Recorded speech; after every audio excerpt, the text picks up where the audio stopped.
Blessed day, brothers and sisters. My name is Angie and I am from GCI Farwania. This is our dawn watching day 1, and our today's exhortation is about in Christ we are forgiven and free. What a great promise we have in 1 John 1:9 that if we confess our sins, He is faithful and just to forgive us our sins, and He will cleanse us from all our unrighteousness. Jesus just made it so easy. That we are not under the law anymore, but we are under His grace. Let's appreciate deeply His promise. Whenever we ask something from the Lord, we are very clear. We are very specific of what we want. But how about when we are asking for forgiveness?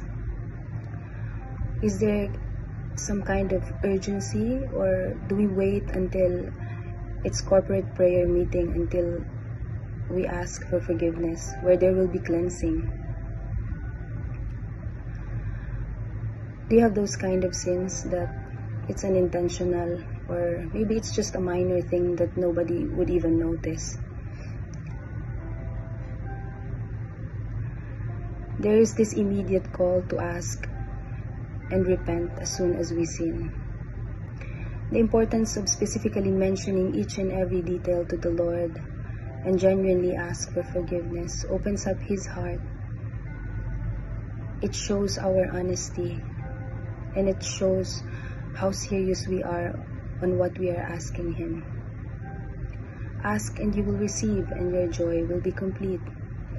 Our joy will never be complete if we know deep down in our hearts that we never actually grieve and ask for His forgiveness. It's a regular practice of confessing and surrendering our sins to the Lord that we can only do if we humble. In 1 Chronicles 7:14, if my people who are called by my name will humble themselves and pray and seek my face and turn from their wicked ways, then I will hear from heaven. God is just waiting for us to ask, and He's so willing to accept us and forgive us over and over again. This freedom is not a license for us to keep on sinning. It's not an excuse for us in sins, but it is a ticket to a new life of transformation. Renewed life starts by acknowledging that all the time we need Jesus. A life that is not easy, but it will eventually transform us on how we live. All sins are against God. By confessing, we are just acknowledging what we have done and agreeing with Him that it is a sin. He wants to show us the seriousness of our sins and the steadfastness of His love. How do you think Jesus looked at Peter when He was asked, "Peter, do you love me?" Was it like a frustrated look, or was it like, "Come on, Peter, I know what you're capable of, and I know that you're gonna deny me 3 times"? Instead, His eyes are full of compassion, understanding, love. So much love that when it flashed back to Peter, all he could do is cry. Peter knows exactly how hard it is to forgive when it's almost impossible for him to forgive Matthew. But that's the thing, it's not about us, but it's about Jesus. We see who God is. His character is revealed to us. At the same time, we see who we are. It shines light to our actions, and it exposes them from what they are. Jesus showed us first the meaning of forgiveness when He said, "Father, forgive them, for they know not what they do." Praise God. We think that we don't sin much anymore, not that heavy anymore. Do you have that kind of feeling that when you come nearer to His presence, you become more aware of your sins? And that's one good thing about Christians. What I'm trying to say is that, yes, we sin, but we gotta do something about it. there will be no next time for that sin. We have to put effort to make it right, to reconcile to those people whom we wronged.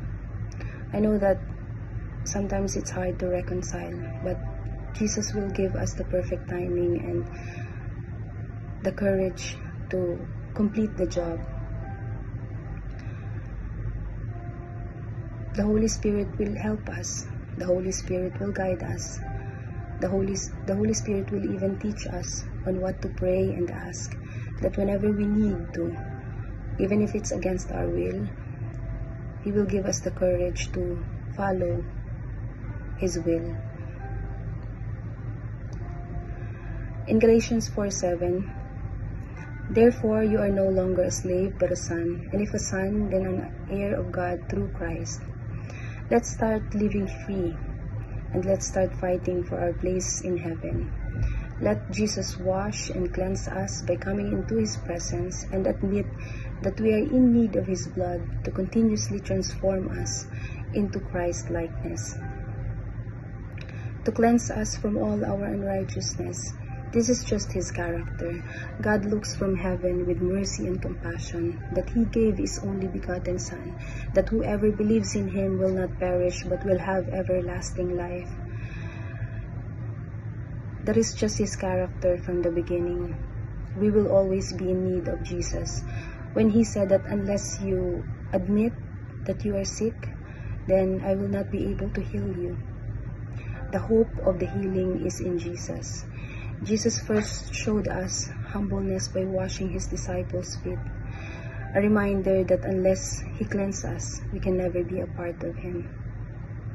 This authority of forgiveness is in Jesus. At work, after fixing a part in a water system, we have this procedure of what we call pressure test.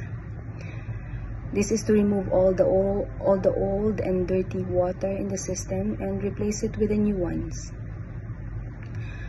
At the same time, we see if there are other issues in the system or if there are other leaks in the system. This is the power of the blood of Jesus. He wants to make sure that every part of our Christian life is healthy and well. He wants to restore and fix us, so that when we run free and well. To God be the glory. God bless us all. Amen.